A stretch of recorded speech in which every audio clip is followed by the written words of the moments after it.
તો ટામેટા ખાવામાં તો સ્વાદિષ્ટ છે જ, પરંતુ ટામેટા તમારી ત્વચાની સુંદરતા પણ વધારે છે.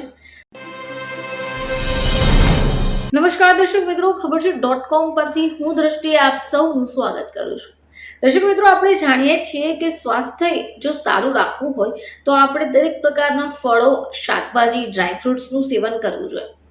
હવે શાકભાજીનું સેવન કરવું આપણા શરીર માટે ખૂબ જરૂરી છે, પરંતુ ઘણીવાર એવું થતું હોય છે કે આપણે અમુક શાકોને જોતા જ ખાવાનું ના પાડી દઈએ છીએ. હવે આવામાં તમે ઘણીવાર ભૂલ કરી બેસો છો. દર્શક મિત્રો, માર્કેટમાં મળતા અમુક શાકો તમારા માટે ખૂબ જરૂરી છે.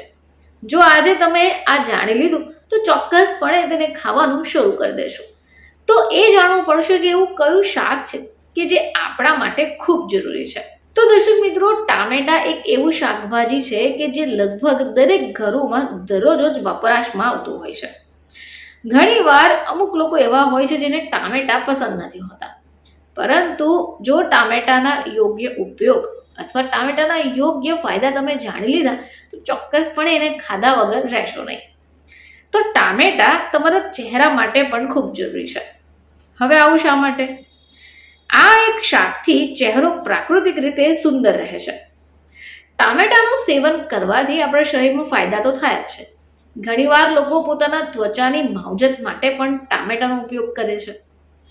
હવે આ ટામેટાનું જો સેવન કરવામાં આવે તો તમારી સ્કિન સુંદર દેખાશે, તમારી ત્વચાની સુંદરતામાં વધારો થશે. રોજિંદા જીવનમાં ટામેટાનું સેવન કરવાથી તમારી ત્વચા પણ યંગ રહેશે. ટામેટાને પીસીને તેની અંદર તમારે લીંબુના રસને એડ કરી દેવાનું છે. હવે આ એક પેસ્ટ તૈયાર થઈ જશે, એક મિશ્રણ તૈયાર થઈ જશે. આ જે મિશ્રણ છે તમે તેને ગરદન અથવા ચહેરા ઉપર લગાવી દો. એને થોડી વાર રહેવા દો. લગભગ 15 મિનિટ પછી તમારે ચહેરાને પાણીથી વોશ કરી દેવાનું છે. અઠવાડિયામાં 2 વાર તમારા મિશ્રણને પોતાની ત્વચા ઉપર લગાવવાનું છે. તમે જોશો કે બાદમાં ચોક્કસપણે તમને તેના ફાયદા દેખાશે. ચહેરા પર રંગત આવશે.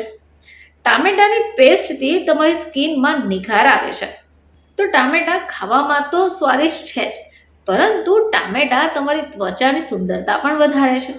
અને જો તમને ચહેરા ઉપર રંગત ન આવતી હોય, ફિકાશ પડતો ચહેરો હોય, તો ટામેટાનું સેવન કર્યા પછી અથવા તો ટામેટાને પોતાના ચહેરા ઉપર મિશ્રણ તરીકે લગાવ્યા બાદ પણ તમને સુંદરતામાં વધારો જોવા મળશે. ફરીથી તમારી સમક્ષ હાજર થઈશું. ત્યાં સુધી જોતા રહેજો ખબર છે .com.